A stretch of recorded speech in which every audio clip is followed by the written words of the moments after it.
राजिया को छोड़कर उसके बाप 2 साल पहले ही दुनिया से अलविदा कह दिया था। उस समय रजिया की उम्र लगभग मात्र 2 साल थी। रजिया को पालने, बेहतर तालीम दिलाने का जिम्मा उसकी मां नुसरत बानो पे आ पड़ा। हेलो दोस्तों, मैं गोविंद अपने यूट्यूब चैनल में आप लोगों को स्वागत करता हूं। आज आपको ऐसी दिल की छूने वाली कहानी बताने जा रहे हैं जिसे सुनने के बाद आप भी सोचने और समझने पर मजबूर हो जाएंगे। रजिया अपने पूरे परिवार के साथ चंडीगढ़ में रहती थी। रजिया के परिवार में उसकी माँ और चाचा चाची और एक भाई नफीस रहता था। घर का हालत काफी ज्यादा ठीक ठाक था, इसीलिए उसकी मां दूसरी शादी नहीं किया और अपनी बेटी को उच्च शिक्षा दिलाने का निर्णय किया। नजिया और उसके चाचा चाची का लड़का यानी नफीस दोनों 10वीं पास करके इन दोनों को एडमिशन शहर में हो जाए। तभी उसकी माँ दोनों को समझाती है, तुम लोग सब गांव से अब शहर पढ़ने जाना है, मन लगाकर पढ़ाई लिखाई करना और अपने बाप का नाम रोशन करना। दोनों भाई बहन एक साथ पढ़ने जाने लग जाते हैं, इसीलिए दोनों काफी ज्यादा घुल मिल जाते हैं। दोनों एक साथ ही रखते थे और दोनों एक दूसरे को बहुत ज्यादा ख्याल रखते थे। एक दिन की बात है, शाम के समय मौसम काफी ज्यादा खराब था और बारिश भी हल्का हल्का। राजिया मन मन में ही सोच रही थी और ऑटो रिक्शा वाले को बोल रही थी, भैया जल्दी जल्दी चलाओ वरना बारिश आ जाएगी। ऑटो वाला तेज चलाने लग जाता, तेज बारिश भी होने लग जाती। तभी ऑटो वाला बोलता है कि काम किया जाए, थोड़ी देर यहीं पे रुक चला जाए, बारिश रुक जाता है तो चला जाएगा। लेकिन नजिया बोलते हैं कि नहीं, आप ऑटो चलाओ, मुझे घर जल्दी। कुछ आगे जाने पर ऑटो वाला जल्दी जल्दी के चक्कर में वो पलटी मार देता है और ड्राइवर कूद कर भाग जाता है और नफीस भी तेज झटका से बाहर फेंका जाता है और गाड़ी के अंदर नजिया फंसी थी। नफीस ने कैसे भी करके उसको बाहर निकाला। किस्मत अच्छा था कि नजिया को भी ज्यादा चोट नहीं लगा था, बस सिर्फ हल्का सा सर में ब्लडिंग हो। उसने किसी की मदद से उसको अस्पताल में भर्ती कराया और उसके बाद नजिया के माँ और उसने पापा को कॉल करके बताया। तुरंत उसकी माँ और चाचा वहां पहुंच जाते, देखते हैं कि नफीस अपनी बहन को देखभाल कर रहा है। वे लोग काफी ज्यादा खुश हुए इन दोनों को प्यार देखकर। तभी नजिया बोलते हैं कि नफीस रात तो हो गया है, तुम जाकर आराम कर लो। तभी नफीस बोलता है कि जब तक तुम नहीं सोओगे तब तक मैं जगा रहूंगा, तुम सो जाओगे उसके बाद ही मैं सोऊंगा। ये देखकर नफिया काफी ज्यादा खुश हो जाती है और अपने भाई से प्यार करने लग जाती है। 2-4 दिन बाद रजिया अस्पताल से डिस्चार्ज हो जाती है और उसका रिजल्ट भी आ चुका था और दोनों भाई बहन मेरिट में पास हुए थे। ये बात जब नजिया अपनी माँ को बताती है तो उसकी माँ भी काफी ज्यादा खुश हो जाती है और अपनी बेटी को गले लगा लेती है। उसके बाद बोलती है कि बेटी अब तुमको डॉक्टर की पढ़ाई करनी है और मन लगाकर पढ़ना और अपने माँ बाप को समाज में स्थान ऊंचा कर देना। और कहती कि अब तुमको अलग अलग कॉलेज में पढ़ाई करना है क्योंकि तुम्हें डॉक्टर और तुम्हारे भाई को इंजीनियरिंग करना है। तभी नजिया अपनी माँ को टोकती है, क्यों माँ, हम दोनों एक कॉलेज में क्यों नहीं पढ़ेंगे?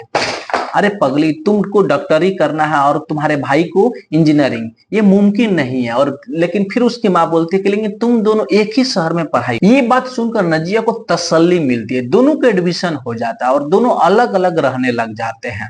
इधर नजिया का भी मन नहीं लग रहा था और उसका भाई का भी, नफीस का भी मन नहीं लगता था। एक दिन नजिया के माँ नफीस को लेकर उसके होटल गई और प्रिंसिपल से बोल दिया कि ये मेरा देवर का लड़का है, इनको आप कभी नजिया से मिलने आते हैं तो माना मत करना।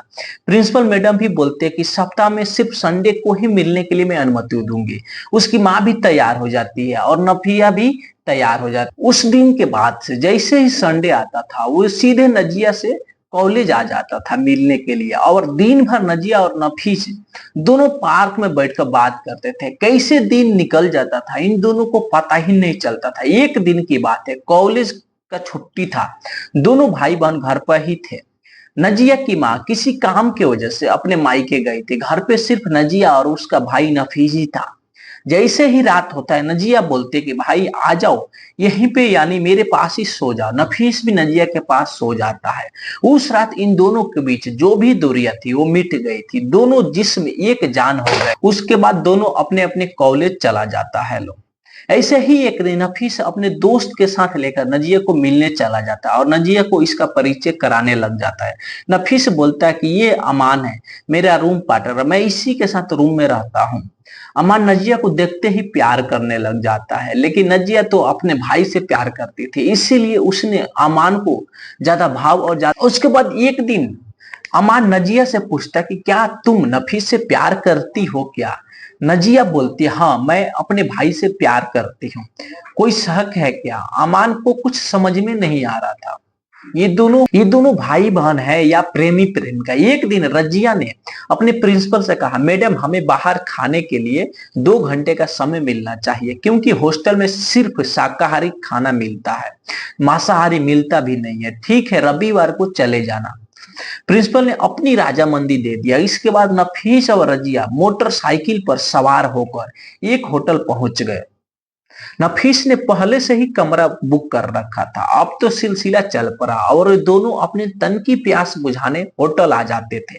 एक दिन अमान भी होटल में नफीस और नजिया को देखकर पहुंच गया। मैनेजर, अभी अभी एक लड़की आपके होटल में आए थे, कहाँ ठहरे हैं? अमान ने पूछा। मुझे पता नहीं, आए दिन कई लोग आते जाते रहते हैं, आप ही जाकर देख लो। अम्मान ने पूरे होटल को छान मारा, लेकिन नफीस और नजिया उसको कहीं नहीं दिखाई दिए।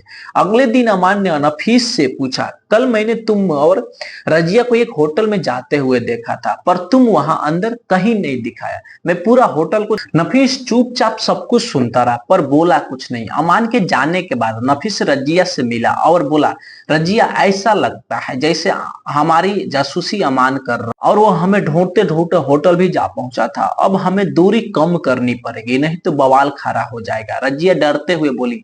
समय तेजी से आगे बढ़ता जा रहा था। कैसे 1 साल बीत गया पता ही नहीं चला। अमान ने सोचा कि अगर रजिया को पाना है तो नफीस से दोस्ती बनाकर रखना पड़ेगा। इम्तिहान शुरू हो गए हैं। आज रजिया का आखिरी पेपर था। दूसरे दिन घर वापस जाना था। अमान का रजिया से मिलने का सपना टूटने लगा था। प्यार से बेखबर रजिया का पेट में नफीस का 4 महीने का बच्चा भी पल रहा था। कहा गया है कि आदमी जोश में होश खो बैठता था।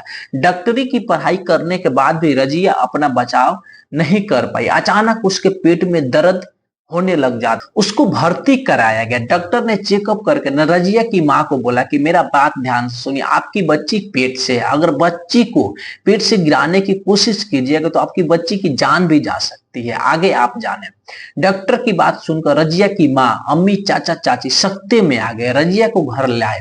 सभी ने रजिया से पूछा कि किसका पाप पेट में पल रहा है। रजिया कुछ ना बोल रही है और ना कुछ कह, आंसू बहाती रही। नफीस पर कोई शक ही नहीं कर रहा था। धीरे धीरे पूरे गांव में बात लुत्ती की तरफ फैल गई थी। हर किसी की जुबान पर रजिया का नाम था। अगर उसे शहर में पढ़ने के लिए नहीं भेजा जाता तो आज ये दिन देखने के लिए नहीं मिलता। अमान पर शक हुआ था। एक रिश्तेदार कासिद को उसके घर भेजा गया, पर वो पैगाम लेकर खाली हाथ लौटा। गांव की जमात रखी गई, पंचायत बैठी। मौलाना ने सबके सामने खत पढ़कर सुनाने को कहा। लिखा था कि आपकी जमात का पैगाम मिला, पर हम एक बेहया और एक बदचलन लड़की से अपने लड़के का निकाह करके खानदान पे दाग नहीं लगाना चाहते। न जाने किस कौम की नाजायज औलाद पाल रखी है। उसने मौलाना कुछ देर खामोश बैठे रहे। कुछ समझने के बाद मौलाना ने अपना फैसला सुनाया। बात सही लिखी है। जमात आज से इनका हुक्का पानी बंद करती है। जमात का कोई भी शख्स इनसे कोई ताल्लुक नहीं रखेगा। लड़की को फौरन गांव से बाहर कर दिया जाए। मोहब्बत करने चली थी। मजहब को, असूलों को जरा भी ख्याल नहीं आया। उसे यही मोहब्बत करने वाले की सजा है। मौलाना का मोहब्बत पर फतवा सुनकर रजिया का खानदान सदमे में चला गया। जमात उठ गई। रजिया के घर मायूसी पसरी थी। रात में सभी फिक्र में डूबे हुए थे। जब सुबह आंख खोली तो नजिया और नफीस दोनों घर से गायब थे। सब दोनों को खोजा गया, लेकिन उन दोनों का कहीं पता नहीं चला। उसके बाद ये दोनों कहीं दूर जाकर अपनी नई जिंदगी की